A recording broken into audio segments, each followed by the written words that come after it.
KP college Ahore की online classes में आप सभी विद्यार्थियों का स्वागत है।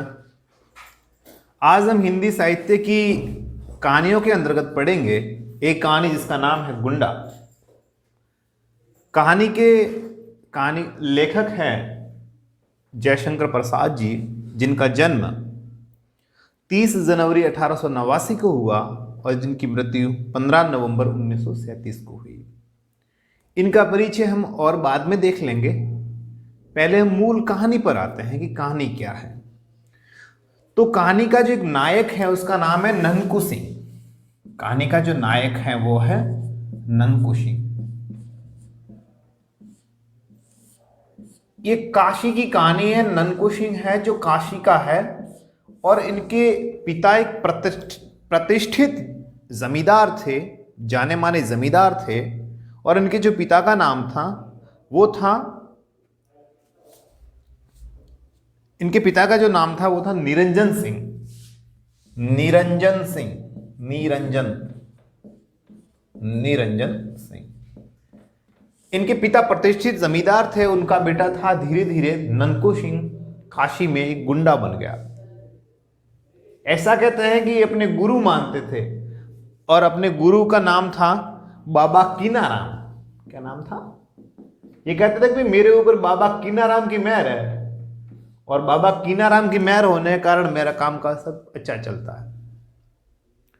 काशी की राजमाता जिसका नाम पन्ना है, राजमाता, और राजमाता का नाम है पन्ना।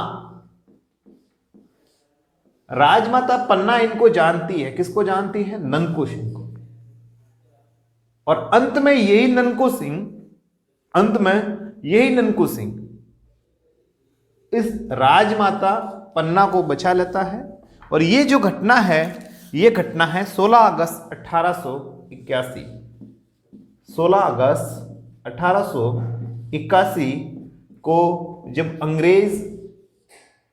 अंग्रेज अधिकारी लेफ्टिनेंट स्ट्राइकर वहां पे आता है, हमला करता है, तब ननकू सिंह राजमाता पन्ना और इनके बेटे चेत सिंह को बचाते हुए मर जाता है। और इनकी उम्र है ननकू सिंह की 50 वर्ष। इसके ऊपर कहानी लिखी है श्रीमान जयशंकर प्रसाद जी ने, जिसको हम आज पढ़ेंगे। ये छायावाद के प्रमुख स्तंभों में से एक है। इन्होंने बहुत सारी कहानियां लिखी, उपन्यास लिखे, इरावती, कंकाल, तितली, है ना। और कहानी संग्रह भी अगर इनके देखें तो कहानी संग्रह भी प्रमुख थे, जैसे जिसमें जो महत्वपूर्ण कहानियां थी, महत्वपूर्ण कहानी संग्रह हैं छाया, प्रतिध्वनि, आकाशदीप, आंधी और इंद्रजाल। और जो बेहतरीन हिंदी साहित्य के अंतर्गत जो कहानियां साबित हुई वो है आकाशदीप, गुंडा, पुरस्कार, सालवती, स्वर्ग के खंडर में आंधी, इंद्रजाल, छोटा जादूगर, बिसाती, मधुआ, विराम चिन्ह, समुद्र संतरण आदि इनकी महत्वपूर्ण कहानियां हैं। जिसके अंतर्गत एक कहानी ये भी है जिसका नाम है गुंडा, जिसको तो आज हम पढ़ेंगे। ये गुंडा कहानी का जो नायक है, नायक का मतलब है हीरो, जिसके इर्द गिर्द ये कहानी घूमती है, तो वो है ननकू सिंह। क्या नाम है? ननकू सिंह। और ननकू सिंह के जो पिता का नाम है वो है निरंजन सिंह। क्या नाम है? निरंजन सिंह। इसकी उम्र है वो 50 वर्ष है, ठीक है। और ये अपने जो गुरु है वो मानते हैं बाबा कीनाराम को। और राजमाता पन्ना का भी इसके अंतर्गत जिक्र किया गया है। और ये कहानी ननकू सिंह के इर्द गिर्द घूमेंगी और इसमें काशी का वर्णन किया जाएगा। अब सीधे हम समय को बचाते हुए, समय को न गवाते हुए सीधे हम आते हैं कहानी पर। और कहानी को आज शुरू करते हैं। गुंडा कहानी। वह 50 वर्ष से ऊपर था। वह कौन? ननकू सिंह। वह 50 वर्ष से ऊपर था, तब भी युवकों से अधिक बलिष्ठ का मतलब बलवान, तब भी युवकों से अधिक बलिष्ठ और दृढ़ था। चमड़े पर झुर्रियां नहीं पड़ी थी। वर्षा की झड़ी में, पूस की रात की छाया में, महीने का नाम है, पूस की रातों की छाया में कड़कती हुई जेठ की धूप में नंगे शरीर घूमने में वह सुख मानता था।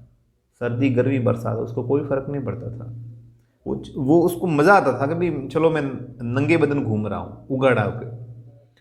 उसकी चढ़ी हुई मूंछें बिच्छू के डंक की तरह, मूंछें बिल्कुल बिच्छू के डंक की तरह देखने वालों की आंखों में चुभती थी।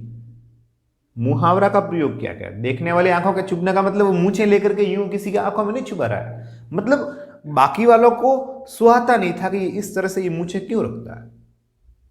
किसकी बात कर रहे हैं हम? ननकू सिंह की। तो पहला प्रश्न अगर यहां से बनता है वो ये बनता है कि आपके यूनिवर्सिटी के अंदर के जो एग्जाम होंगे उसमें पहला प्रश्न ये बन सकता है कि ननकू सिंह का चरित्र चित्रण कीजिए।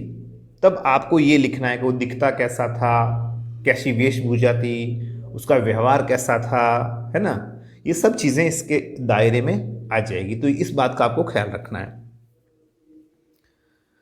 उसका सांवला रंग, रंग भी आपको याद रखना है, सांवला था। सांप की तरह चिकना और चमकीला था। उसकी नागपुरी धोती का लाल रेशमी किनारा दूर से ही ध्यान आकर्षित करता। धोती पहनता था, धोती का लाल लाल किनारा था, पट्टा था, एक पट्टा आता है ना जिस प्रकार से साड़ी के भी अंदर भी आता है ना, और उसी प्रकार से धोती के अंदर पट्टा था, नागपुरी धोती पहनता था, ये भी आपको याद रखना है। तो वो सबको आकर्षित करता था। कमर में बनारसी सहले का फेंटा, वैसे फेंटा का मतलब सर पे बांधने का साफा भी फेंटा को बोलते हैं, पर यहां पर वो कमर पे बांधता था, एक कपड़ा आता था उसको वो कमर में लगा था, बनारसी सैले का फेंटा, जिसमें सीप की मूठ का बिछुआ खुचा रहता था। बिछुआ, बिछिया का मतलब अलग होता है। बिछिया का मतलब होता है औरत के पैर की अंगुली में पहने जाने वाली चांदी की अंगूठी टाइप। बिछुआ का मतलब होता है एक हथियार। क्या होता है? एक हथियार। और बछिया का मतलब होता है बछड़ा,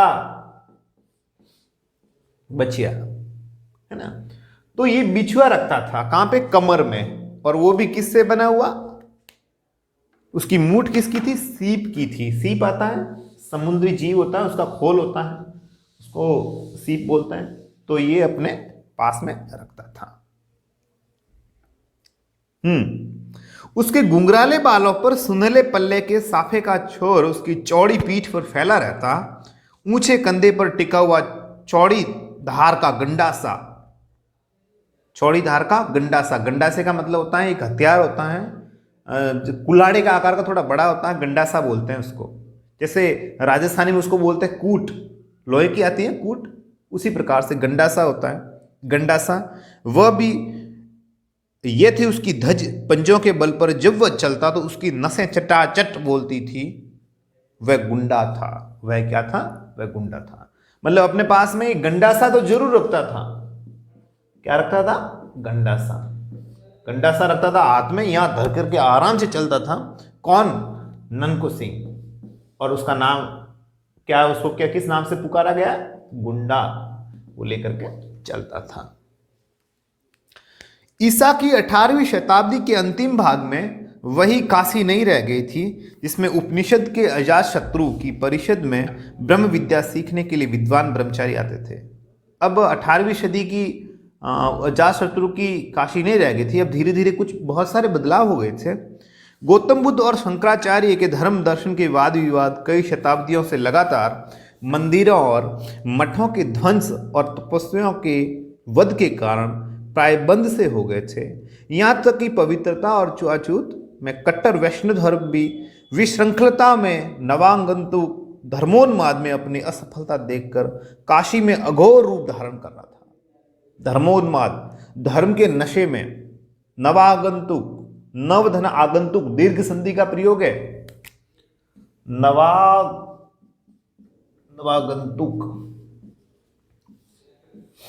नव यानी नव, आगंतुक, गंतुक, आगंतुक यानी आने वाला, नव यानी नया, नव यानी नया। यहां पे कौन सी संधि का प्रयोग होगा?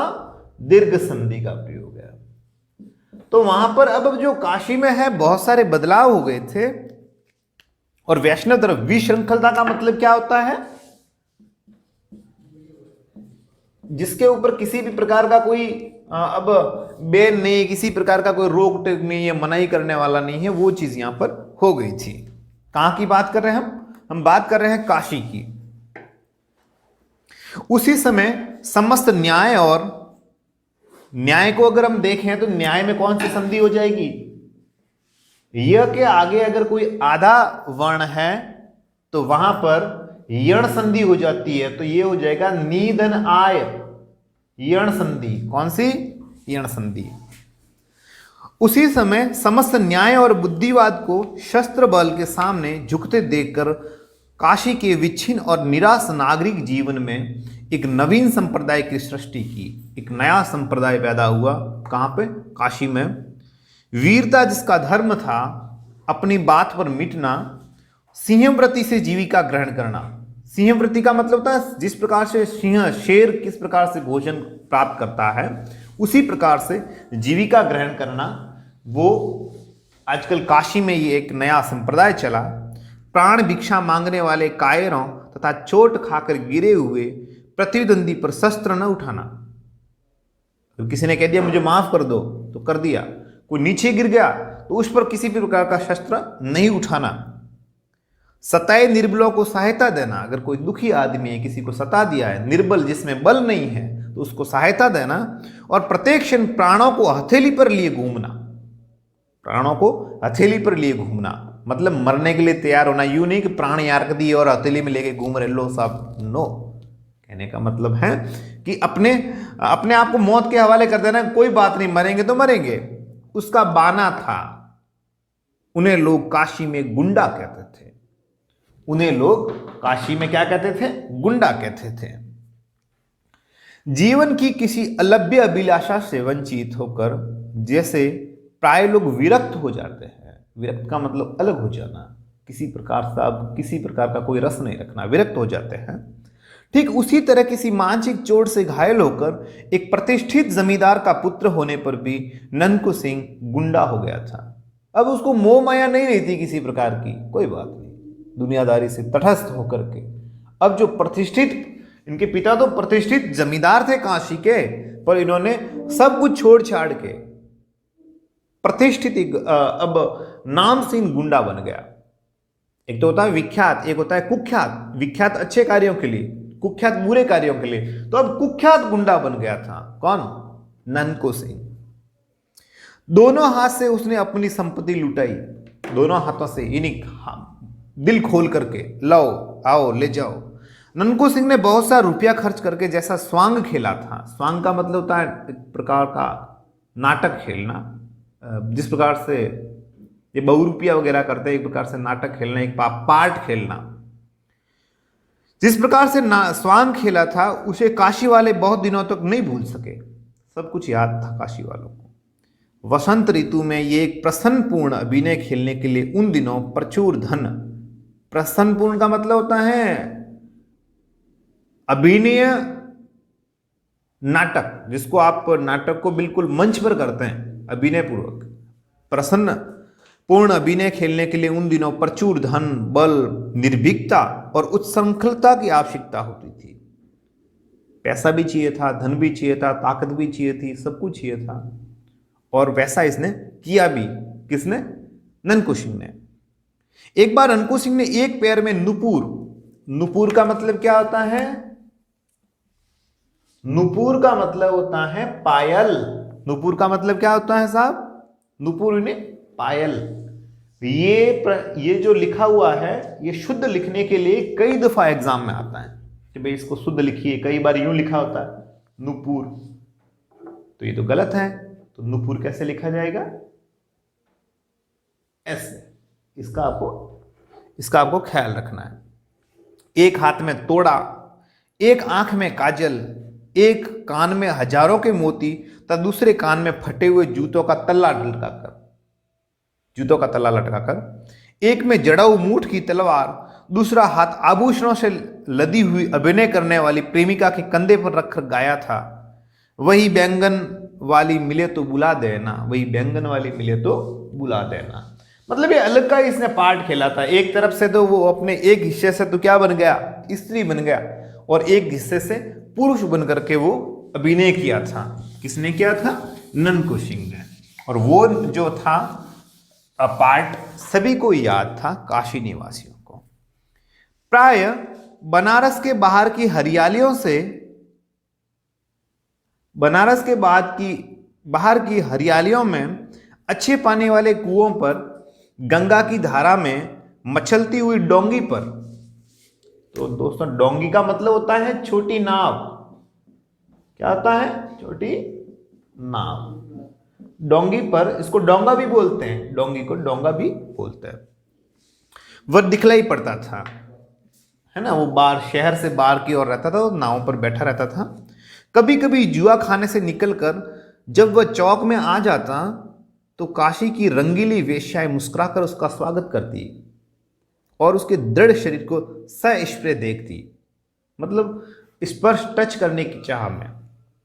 वह तमोली की ही दुकान पर बैठकर गीत सुनाता ऊपर कभी न जाता था। वो तमोली इन पास में जो जर्दा खैनी की दुकान वाले के वहीं पे बैठता था, पर वेश्याओं के पास ऊपर वाले कमरे में वो कभी नहीं जाता था। जुए की जीत का रुपया मुट्ठियों में भर भर कर उनकी खिड़की में वह इस तरह उछालता था कि कभी कभी समाजी लोग, समाजी ने समझदार सभ्य लोग, कभी कभी समाजी लोग अपना सिर सहलाते, तब वह ठठाकर हंस देता, बिल्कुल अट्ठा हास्य हा हा हा करके। कौन? ननकू सिंह। जब कभी लोग कोठे में ऊपर चलने के लिए कहते तो वह उदासी की सांस खींचकर चुप हो जाता। नहीं, इस प्रकार से वो पार्ट खेलता था। वह अभी वंशी के जुआ खाने से निकला था, जुआ खेल करके, जिसको हिंदी में बोलते हैं द्रुत क्रीड़ा। आज उसकी कौड़ी ने, कौड़ी का मतलब पैसा भी होता है, ने साथ न दिया। 16 परियों के नृत्य में उसका मन न लगा। मन्नू तमोली की दुकान पर बैठते हुए उसने कहा, आज शायद अच्छी नहीं रही मन्नू, आज शायद अच्छी नहीं रही। शायद का मतलब होता है समय, शायद यानी अच्छा समय, और कुशायद का मतलब होता है बुरा समय।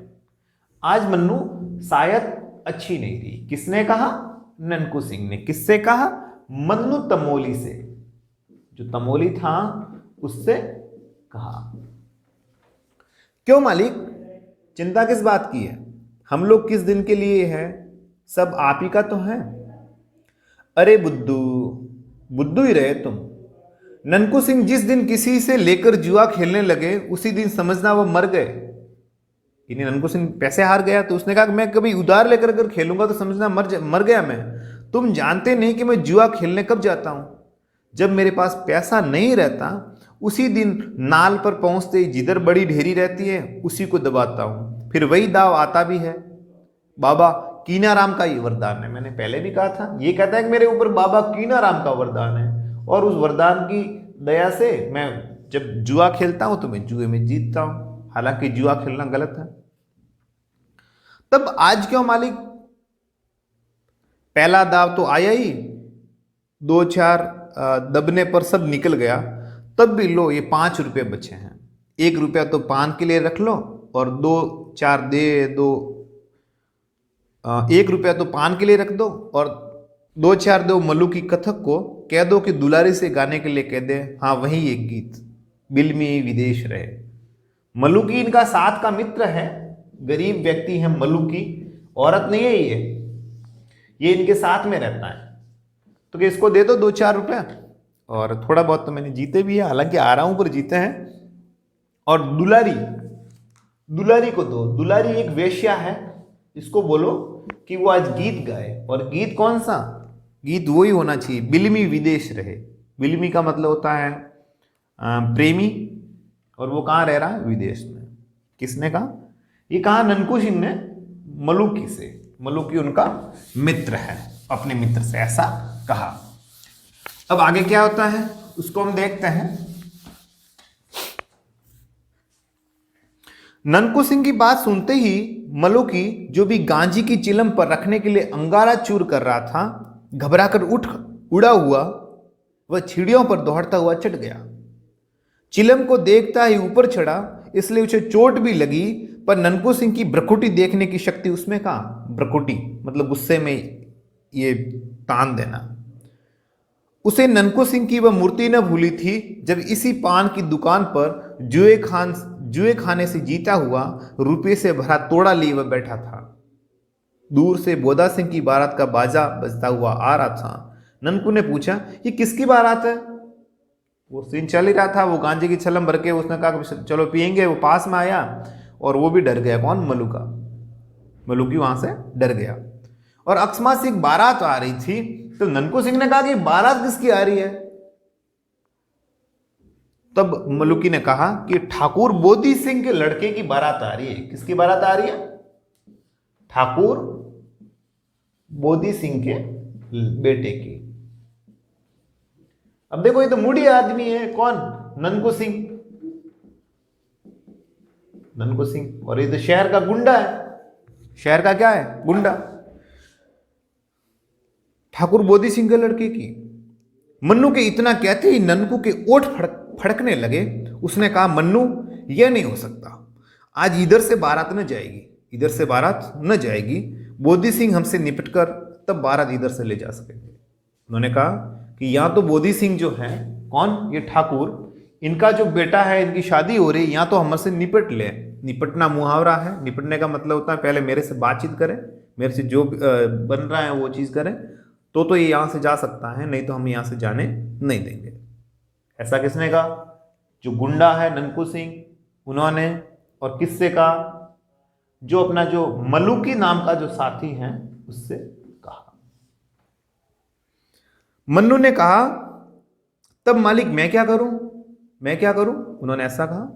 ननकू गंडासा कंधे पर से और ऊंचा करके मलूकी से बोला, मलूकिया देखता है, अभी जा ठाकुर से कह दे कि बाबू ननकू सिंह आज यहीं लगाने के लिए खड़े हैं। मतलब यहां पर लड़ाई होगी भयंकर, वरना इधर से आज जो बारात है वो मत ले जाना।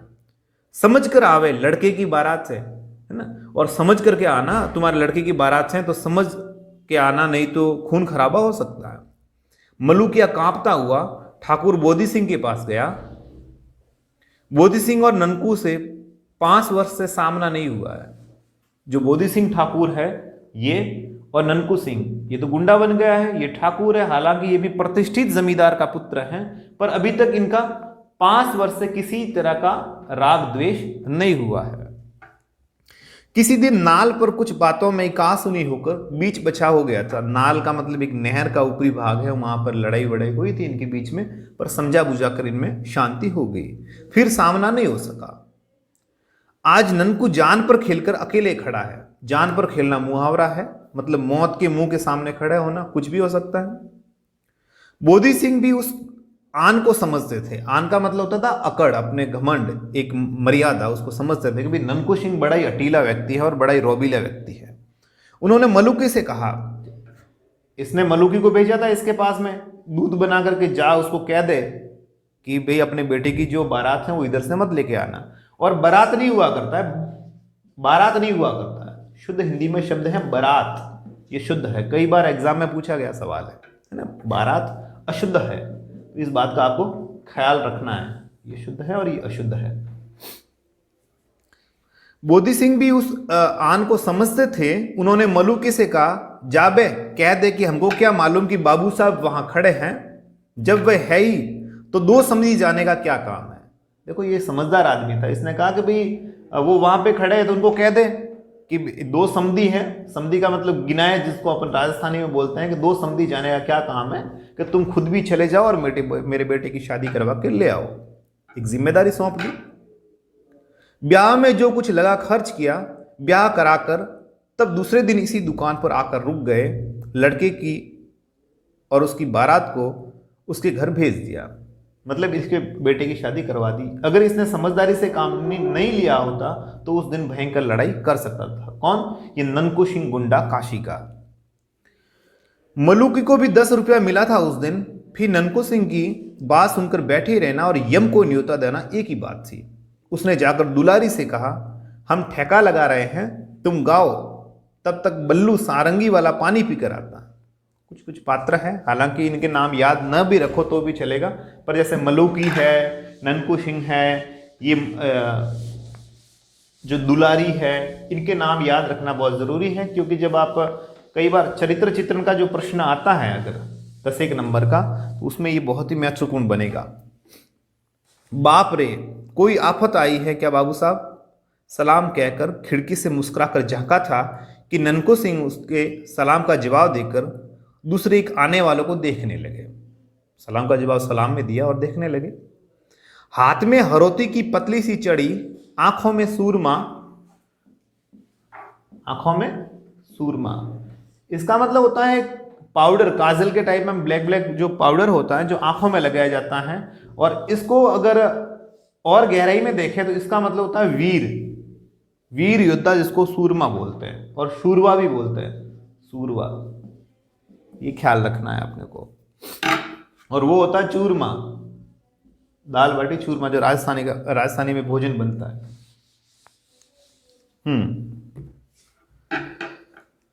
और अब एक आएगा यहाँ पे मौलवी, उसके मौलवी का चरित्र चित्रण किया हुआ है कि वो किस प्रकार से दिख रहा है, उसका परिधान कैसा है, कैसे कपड़े पहन रहा है, तो वो ध्यान रखना है, हम देख रहे हैं। हाथ में हरोती की पतली सी चड़ी, आंखों में सूरमा, मुंह में पान, मेहंदी लगी हुई, लाल दाढ़ी, लाल कलर की करवा रखी है उसने, मेहंदी लगा रखी है, जिसकी सफेद जड़ दिखलाई पड़ रही है और नीचे नीचे के सफेद बाल दिख रहे हैं, पूरी यहां तक हो नहीं रखी मेहंदी। कुवेदार टोपी, चकलिया अंगरखा, एक प्रकार से जो अंगरखा अंग को रखने वाला, अंगरखा एक कपड़ा होता है पहनने का, और चकलिया आकार का उसको बनवा रखा है। लखनऊ के अंतर्गत एक सिलाई की जाती है, उसका नाम है चकलिया। और साथ में लेसदार परत वाले 2 सिपाही, मौलवी साहब हैं, तो उसने सोचा शायद मौलवी साहब है। ननको हंस पड़ा। ननको की और बिना देखे ही मौलवी ने एक सिपाही से कहा, जाओ दुलारी से कह दो कि आज रेजिडेंट साहब की कोठी पर मुजरा करना होगा, अभी चले। देखो तब तक हम जान अली से कुछ इत्र ले रहे हैं। जान अली एक व्यक्ति है, उससे कुछ इत्र ले रहे हैं। सिपाही ऊपर चढ़ रहा था और मौलवी दूसरी ओर चल रहे थे कि ननको ने ललकार कर कहा, दुलारी, हम कब तक यहां बैठे रहे हैं? क्या अभी सरंगिया नहीं आया जो पानी लेने गया था, पानी पीने गया था, वो अभी तक आया नहीं? दुलारी ने कहा, वाह बाबू साहब, आप ही के लिए तो मैं यहां बैठी हूं, सुनिए ना, आप तो कभी ऊपर। तो ये बात जब उस मौलवी ने सुनी तो वो जल उठा। जल उठने का मतलब ऐसा नहीं कि आग लग गई कहीं से, जल उठने का मतलब होता है, एक मुहावरा है जिसका मतलब होता है गुस्सा हो जाना, अंदर से ईर्ष्या करना। उसने कड़क कर कहा, चौबदार। चौबदार का मतलब होता है सिपाही, है ना। ये बात जब अंग्रेजों के जमाने की है तो उसमें चौबदार वगैरह ये पद हुआ करते थे। उसने कहा, चौबदार, अभी वह चूर की बच्ची उतरी नहीं, जाओ कोतवाल के पास मेरा नाम लेकर कहो कि मौलवी अलाउद्दीन कुबरा ने बुलाया है। उसका नाम क्या था? अलाउद्दीन कुबरा। किसका नाम था? अलाउद्दीन कुबरा। किसका नाम था? उस मौलवी का नाम था अलाउद्दीन कुबरा। कि जाओ उसको कहो कि अलाउद्दीन कुबरा ने बुलाया है, आकर उसकी मरम्मत करे। मरम्मत का मतलब उसको थोड़ा मारो कूटो ताकि इसको पता चले। देखता हूं तो जब से नवाबी बन गए इन काफिरों की मस्ती बढ़ गई है। जब से ऐशमौज करने लग गए ना, तो ये काफिर, काफिर का मतलब होता है धर्म के विरुद्ध व्यक्ति, है ना। तो ये दुश्मन हाल है, क्या मस्ती में ज्यादा ही बढ़ गए हैं, इनको मौज मस्ती कुछ ज्यादा ही सूझ रही है। कुबरा मौलवी, बाप रे, कुबरा मौलवी, बाप रे। तमोली अपनी दुकान संभालने लगा। पास ही एक दुकान पर बैठकर ऊँगता हुआ बजाज चौक कर सिर में चोट खा गया। इसी मौलवी ने तो महाराजा चेत सिंह से 3.5 सेर छींटी के सिर का तेल मांगा था कि 3.5 सेर तेल दो, छींटी के सिर पे लगाना है। अलाउद्दीन कुबरा। बाजार में हलचल मच गई। ननको सिंह ने मन्नू से कहा, क्यों चुपचाप बैठोगे नहीं? दुलारी से कहा, वहीं से भाई जी, इधर उधर हिलने का काम नहीं, तुम गाओ। हमने ऐसे घसियारे बहुत से देखे हैं। घसियारे का अर्थ होता है घास काटने वाला। मैंने ऐसे घसियारे बहुत से देखे हैं। अभी कल रमल के पासे फेंकर अदेला मांगता था, आज चलाए रौब काटने। आज इसको रौब सूझ रही है। तुम गाओ, कहीं जाने की जरूरत नहीं, मैं बैठा हूं। ऐसा किसने कहा? ननको सिंह ने। और किसके संबंध में कहा? अलाउद्दीन कुबरा जो मौलवी है उसके संबंध में कहा। अब कुबरा ने घूमकर उसकी ओर देखकर कहा, कौन है ये पाजी? पाजी का मतलब होता है वैसे अच्छा व्यक्ति, पर यहां पर होगा किसी खराब व्यक्ति के लिए संबोधन। तुम्हारे चाचा बाबू ननकू सिंह के साथ ही पूरा बनारसी झापड़ खींच के मारा। उसने पूछा ना कौन है पाजी, तो उसने बात भी कर ही रहा है तुम्हारे चाचा ननकू सिंह, और इतना कहते ही उसने खींच के एक झापट उसमें अलाउद्दीन कुबरा के सिर पर मारा। कुबरा का सिर घूम गया। लेस के पर तले वाले सिपाही दूसरी ओर भाग चले और मौलवी साहब चौंधिया कर जान अली की दुकान पर लड़खड़ाते गिरते पड़ते किसी तरह पहुंच गए। गिरते गिरते गिरते गिरते पहुंच गए। जान अली ने मौलवी से कहा, मौलवी साहब भला आप भी उस गुंडे के मुंह लगने लगे? ये तो कहिए कि उसने गंडासा नहीं तोल दिया।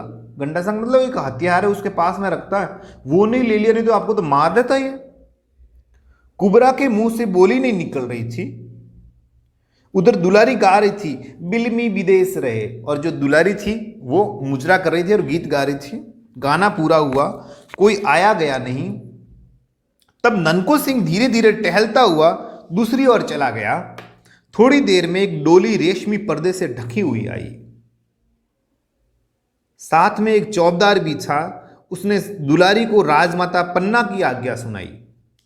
अब देखो मैंने कहा था जिक्र होगा पन्ना का, तो यहां काशी की जो राजमाता है उसका नाम क्या है? पन्ना। तो ये पन्ना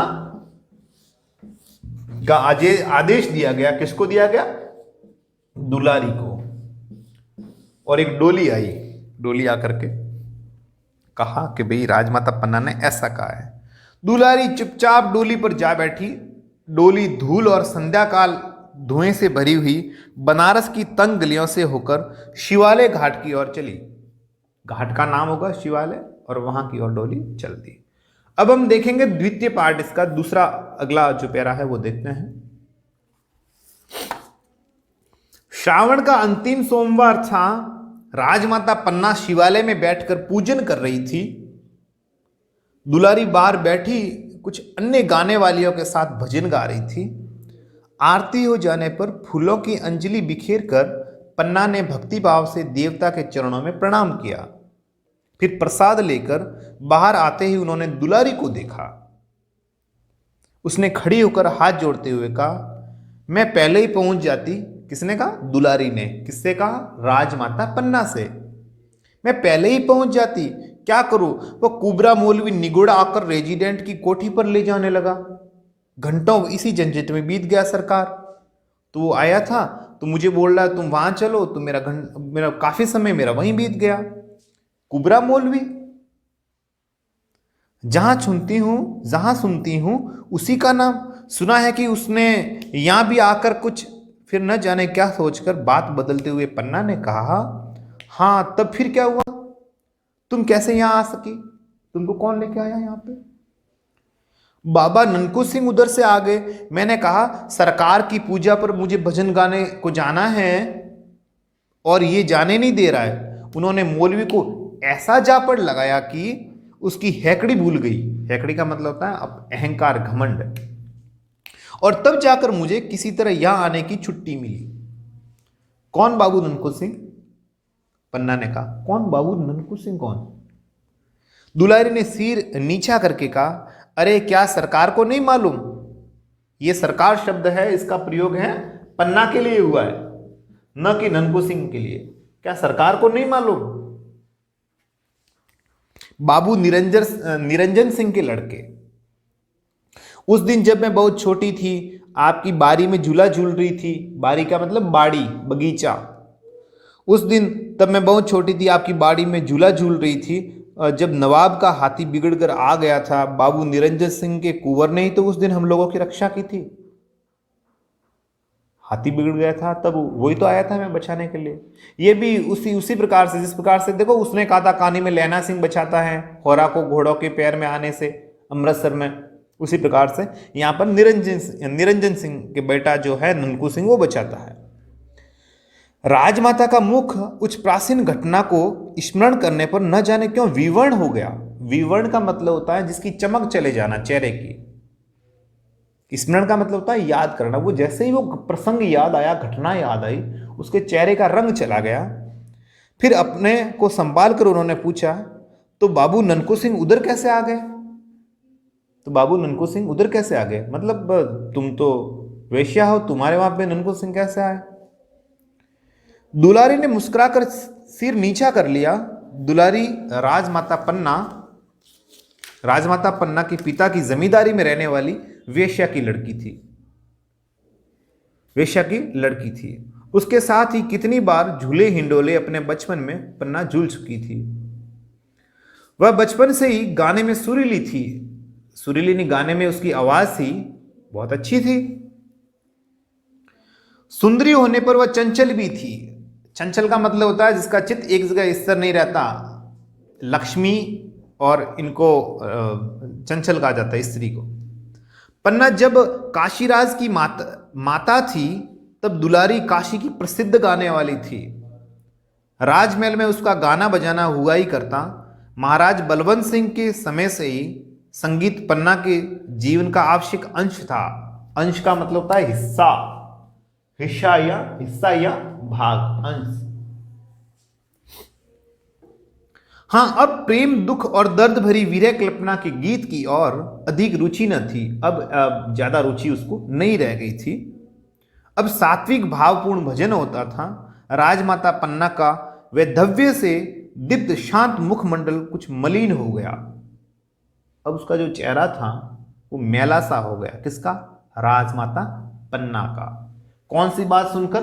ननकू सिंह की बात सुनकर के उसका चेहरा थोड़ा इस प्रकार से हो गया, मलिन हो गया। बड़ी रानी की सापत्नी ज्वाला बलवंत सिंह के मर जाने पर भी वह नहीं बुझी। बलवंत सिंह की पत्नी है। अंतपुर का मतलब होता है रनिवास। अंतपुर का मतलब होता है रनिवास, जहां पर रानियां निवास करती हैं। वह स्थान जो रानियों को रहने का होता है उसको अंतपुर बोलता है। अंतपुर कलह का रंगमंच बना रहता। इसी से प्राय पन्ना काशी के राज मंदिर में आकर पूजा पाठ में अपना मन लगाती। अब उसको वहां से विरक्ति हो गई पन्ना को कि ये पूरे दिन कलह ग्रह क्लेश वगैरह होता है, तो अपना पूजा पाठ में मन लगाती। रामनगर में उसको चैन नहीं मिला, आराम नहीं मिला। नई रानी होने के कारण बलवंत सिंह की प्रेयसी होने का गौरव तो उसे था ही, प्रेयसी ने प्रेमिका, साथ में पुत्र उत्पन्न करने का सौभाग्य भी मिला। फिर भी असवर्णता का सामाजिक दोष उसके हृदय को व्यथित किया करता। उसे अपने ब्याह की आरंभिक चर्चा का स्मरण हो आया। जब उसका ब्याह बलवंत सिंह के साथ में हुआ था, वो वाला समय उसको याद आ गया। छोटे से मंच पर बैठी गंगा की उमड़ती हुई धारा को पन्ना अन्य मनस्क, बहुत अच्छा आया है ये कठिन शब्दार्थ, अन्य मनस्क का मतलब होता है अपना मन दूसरी ओर भटकाना। आपका मन किसी दूसरी ओर है, अन्य मनस्क। तो पन्ना है वहां पर तो बैठी है, पर उसका मन वहां से जो उसका चित्त है वहां पर स्थायी नहीं है। अन्य मनस्क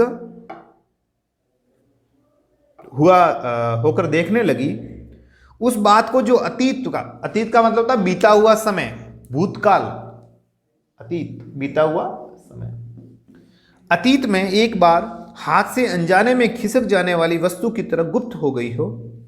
सोचने का कोई कारण नहीं, उससे कुछ बनता बिगड़ता भी नहीं, परंतु मानव स्वभाव हिसाब रखने की प्रथा अनुसार कभी कभी वह कह बैठता है कि यदि वह बात हो गई तो। ठीक उसी तरह पन्ना भी राजा बलवंत सिंह द्वारा बलपूर्वक रानी बनाए जाने के पहले की एक संभावना को सोचने लगी थी। इसको बलपूर्वक रानी बनाया गया था। किसको? पन्ना को। सो भी बाबू ननकू सिंह का नाम सुन लेने पर गेंदा मुंह लगी दासी थी। वह पन्ना के साथ उसी दिन से है जिस दिन से पन्ना बलवंत सिंह की प्रेयसी हुई। प्रेयसी यानी प्रेमिका। राज्य भर का अनुसंधान उसी के द्वारा मिला करता, पूरी चर्चा, पूरी बातचीत, और उसे न जाने कितनी जानकारी भी थी। उसने दुलारी का रंग उखाड़ने के लिए कुछ कहना आवश्यक समझा। मतलब दुलारी वो बोल रही थी ना, उसकी बात का खंडन करने के लिए कहना आवश्यक समझा। महारानी, ननको सिंह अपनी सब जमींदारी स्वांग, भैंसों की लड़ाई, घुड़दौड़ और गाने बजाने में उड़ाकर अब डाकू हो गया है। जितने खून होते हैं उसमें उसी का हाथ रहता है। जितनी उसे रोककर दुलारी ने कहा। अब वो बोल ही रही थी, कौन? उसकी दासी, उसकी दासी जो थी ना गेंदा, किनकी? पन्ना की दासी, पन्ना की दासी गेंदा बोल रही थी ना कि भाई इसमें जितने भी खून होते हैं वगैरह वगैरह सब में ननको सिंह का हाथ होता है। तब दुलारी बोलने लगी, इसकी बात को काट करके उसकी दुलारी बोलने लगी, ये झूठ है, बाबू साहब के ऐसा धर्मात्मा तो कोई है ही नहीं। कितनी विधवाएं उनकी दी हुई धोती से अपना तन ढकती हैं, तन यानी शरीर। कितनी लड़कियों की ब्याह शादी होती है, कितने सताए हुए लोगों को उनके द्वारा आरक्षा होती है। रानी पन्ना के हृदय में एक तरलता उद्वेलित हुई। एक बिल्कुल उसका जो मन था, चित्त था, वो धीरे धीरे मुलायम हुआ। उन्होंने हंसकर कहा, दुलारी वे तेरे यहाँ आते हैं ना, इसी से तो उनकी बड़ाई। बात छूट गई कि भाई तेरे यहाँ पे आते हैं, तेरे कोठे पे आते हैं, इसलिए तो शायद उनकी बड़ाई कर रही है। नहीं सरकार, शपथ खाकर कह सकती हूं कि बाबू ननकू सिंह ने आज तक मेरे कोठे पर पैर भी नहीं रखा। नहीं सरकार, और मेरे कोठे पर कभी पैर भी नहीं रखा। राजमाता न जाने क्यों इस अद्भुत व्यक्ति को समझने के लिए चंचल हो उठी थी। तब भी उन्होंने दुलारी को आगे कुछ न कहने के लिए तीखी दृष्टि से देखा, एकदम तीखी नजर से देखा, और तब वो चुप हो गई। पहले पहर की शहनाई बजने लगी। दुलारी छुट्टी मांगकर डोली पर बैठ गई, छुट्टी मांगकर डोली पर बैठ गई। तब गेंदा ने कहा, सरकार, आजकल नगर की दशा बड़ी बुरी है। दिन दहाड़े लोग लूट लिए जाते हैं। सैकड़ों जगह नाल पर जुए में लोग अपना सर्वस्व गंवाते हैं, पूरा का पूरा जुए के हवाले कर देते हैं। बच्चे फुसलाए जाते हैं। गलियों में लाठियां और चूरा चलने के लिए टेढ़ी भोए कारण बन जाती है। किसी ने भी थोड़ा ऊंचा बोल दिया तो चूरा चल जाता है, तलवारें चल जाती हैं। सरकार, ये क्या हो रहा है? उधर रेजिडेंट साहब से महाराज की अनबन चल रही है, बन नहीं रही है रेजिडेंट से। राजमाता चुप रही। रेजिडेंट अंग्रेजों का एक अधिकारी हुआ करता था, जो राजा का जो एरिया होता था उस एरिया में वो रेजिडेंट रहता था, और उसका काम था प्रशासनिक व्यवस्था को देखना। दूसरे दिन राजा चेत सिंह के पास रेजिडेंट मार्कहेम की चिट्ठी आई। अफसर था, उसका नाम था मार्कहेम। किसके पास आई? चेत सिंह के पास, जिसमें नगर की दुर्व्यवस्था की कड़ी आलोचना थी। डाकुओं और गुंडों को पकड़ने के लिए उन पर कड़ा नियंत्रण रखने की सम्मति भी थी। कुबरा मौलवी वाली घटना का भी उल्लेख था। कुबरा मौलवी को थप्पड़ किसने मारा था? ननकू सिंह ने। उधर हेस्टिंग्स के आने की भी सूचना मिली। शिवालय घाट और रामनगर में हलचल मच गई। कोतवाल हिम्मत सिंह पागल की तरह, पुलिस का अफसर था, पागल की तरह, जिसके हाथ में लाठी, लोहांगी, गंडासा, बिछुआ और करोली देखते उसी को पकड़ने लगते हैं कि चल चल यही शायद डाकू है। आदेश आया था कि भाई इस प्रकार की कोई घटना करने वाला है उनको जल्द से जल्द पकड़ा जाए। तो जिसको भी हिम्मत सिंह कोतवाल जो अधिकारी था पुलिस का, उसको जिसको भी देखता उसको पकड़ करके अंदर डाल देता। एक दिन ननकू सिंह सुंबा के नाले के संगम पर ऊंचे से टीले की घनी हरियाली में अपने चुने हुए साथियों के साथ दूधिया छान रहे थे। वहां पे बैठे थे। गंगा में उसकी पतली डोंगी बड़ की जटा से बंधी थी। बड़ की डाली से उसकी डोंगी यानी नाव बंधी हुई थी। कथकों का गाना हो रहा था। 4 उलंकी इक्के कसे कसाए खड़े थे। ननकू सिंह ने अकस्मात देखा, मलुकी गाना जमता नहीं है, उलंकी पर बैठ कर जाओ, दुलारी को बुला लाओ। दुलारी जो गाने वाली उसको जल्दी से बुला के लाओ, गाना आज बैठ नहीं रहा, जम नहीं रहा है।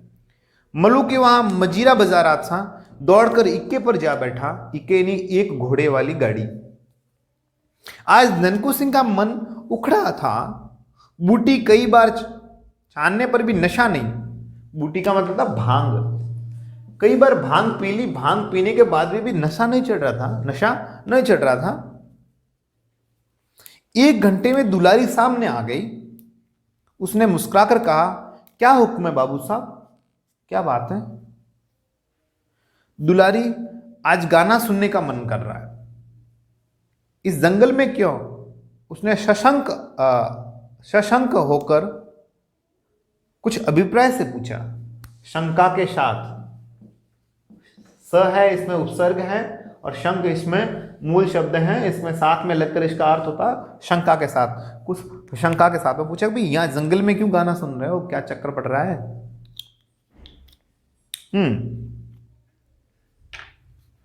तुम किसी तरह का खटका ना करो, ननकू सिंह ने हंसकर कहा कि तुम मना ही मत करो, गाना गाओ।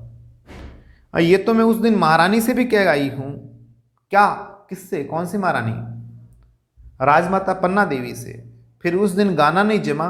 दुलारी ने आश्चर्य से देखा कि तानों में ननकू की आंखें तर हो रही है। जैसे जैसे गीत गाया जा रहा है तो आंखें उसकी ननकू सिंह की भर आ रही है। हल्का सा वो रो रहा है, दुखी हो रहा है। गाना बजाना समाप्त हो गया था। वर्षा की रात में झिल्लियों का स्वर उच्च जुरमुट में गूंज रहा था। जंगल की बात है, गंगा किनारे के आसपास की बात है। तो जैसे झिल्लियां शाम के वक्त होती है ना, जुगनू जिसको बोलते हैं, वो उसकी आवाज आ रही थी। मंदिर के समीप ही छोटे से कमरे में ननकू सिंह चिंता मग्न बैठा था। आंखों में नींद नहीं और सब लोग तो सोने लगे थे। दुलारी जाग रही थी। वह भी कुछ सोच रही थी। आज उसे अपने को रोकने के लिए कठिन प्रयत्न करना पड़ रहा था, किंतु असफल होकर वह उठी और ननकू के समीप धीरे धीरे चली आई। ननकू भी जाग रहा था, दुलारी भी जाग रही थी, तो वो धीरे धीरे धीरे ननकू के पास आई। कौन? दुलारी। कुछ आहट पाते ही चौंक कर ननकू सिंह ने पास में पड़ी हुई तलवार उठा ली। तब तक हंसकर दुलारी ने कहा, बाबू साहब ये क्या, स्त्रियों पर भी तलवार चलाया करते हैं आप? छोटे से दीपक के प्रकाश में वासना भरी रमणी का मुख देखकर ननकू सिंह हंस पड़ा। जिसके अंदर वासना भरी हो, वासना भरी। उसने कहा, क्यों बाई जी, क्या इसी समय जाने को पड़ी है? मतलब आप रात को जाना चाहते हैं घर पे? मौलवी ने फिर बुलाया है क्या? दुलारी ननकू के पास बैठ गई। ननकू ने कहा, क्या तुमको डर लग रहा है? फिर रात हो गई है, काफी समय हो गया, तो आपको डर लग रहा है? नहीं, मैं कुछ पूछने आई हूं। दुलारी ने कहा ननकू सिंह से, मैं कुछ पूछने आई हूं। क्या यही कि कभी तुम्हारे हृदय में बात किसके लिए आएगी? पन्ना के लिए। पन्ना कौन है? काशी की राजमाता, कि तुम्हारे हृदय में पन्ना के प्रति कोई प्रेम था। अब इसका जो अगला भाग है वो हम पढ़ेंगे अगले वाले अंक में। तब तक के लिए शुक्रिया, शब्बा खैर।